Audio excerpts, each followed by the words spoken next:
তো hello guys, কেমন আছেন আপনারা সবাই? আশা করি সবাই খুব ভালো আছেন। তো আজকে দেখবো আমরা ভারতের সেরা 10জন গায়ক, এরা 10টি গান। আর এই গানগুলো অনেক জনপ্রিয় পেয়েছে এবং আপনি কোনো না কোনোভাবে গানগুলো শুনে থাকবেন। তো এই গানগুলো ভিতরে আপনি আপনার পছন্দের গানটা খুঁজে পেতে পারেন। তো চলুন ভিডিওটা স্টার্ট করি। ওকে, তো ভিডিওর শুরুতে আছে মোনালি ঠাকুর এবং তিনি ভারতের অসংখ্য জনপ্রিয় একজন সিঙ্গার। তার গানগুলো খুবই জনপ্রিয়, আর তার জনপ্রিয় গানের ভিতরে একটা হচ্ছে ছম ছম, যেটা ইউটিউবে 1.2 বিলিয়নের চেয়েও বেশি ভিউ পেয়েছে। কাদের এই গানটি ভালো লাগে তা অবশ্যই কমেন্ট করে জানিয়ে দিবে। এরপরে আছে জুবিন নটিয়াল এবং এই নামটা আপনাদের কাছে অনেকেরই খুবই পরিচিত নাম।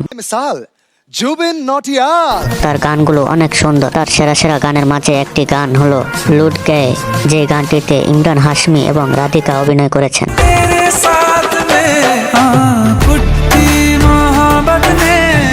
আর জুবিন কিন্তু শুধু হিন্দি গানের জন্যই জনপ্রিয় নয়, তিনি অনেক বাংলা গানও গেয়েছেন। আর তার সেরা বাংলা গানের মধ্যে একটি হচ্ছে এটা। আজ বলবে হঠাৎ কেউ এসে হেসে আলতো চোখে চোখে। তো গাইস, এরপরে হচ্ছে নেহা কাক্কার। আর এই গায়িকার নাম বললেই চলে, আপনাদের হয়তো এই গায়িকার কোনো গানের কথা বলা লাগবে না। বর্তমানে নেহা কাক্কার মানেই সব হিট গান, এবং তার হিট গানের ভিতরে একটি গান হচ্ছে দিলবার,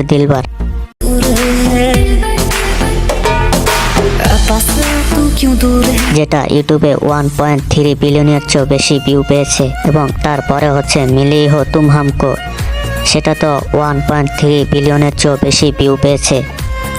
এবং বর্তমানে নেহা কাক্কার মানি একটা আতঙ্ক। আপনারা কে নেহা কাক্কারের ফ্যান তা অবশ্যই কমেন্ট করে জানিয়ে যাবেন। তো এরপরে রয়েছে গুরু রন্ধাওয়া একজন ইন্ডিয়ার ব্যাপক পরিচিত একটি নাম। তিনি খুব অল্প বয়সী অনেক ভালো গান উপহার দিয়েছেন। তার সেরা গানের ভিতরে একটা হলো আইস রেটেড গাবরু, এবং এই গানটা আপনারা অনেকেই হয়তো শুনে থাকবেন।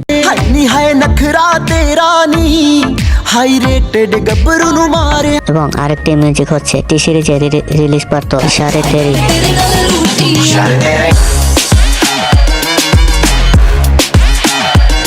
তো গাইস, এই ছিল ভিডিওটা ভালো লাগলে অবশ্যই একটা লাইক করে দেবেন এবং চ্যানেলটাকে সাবস্ক্রাইব করে দেবেন।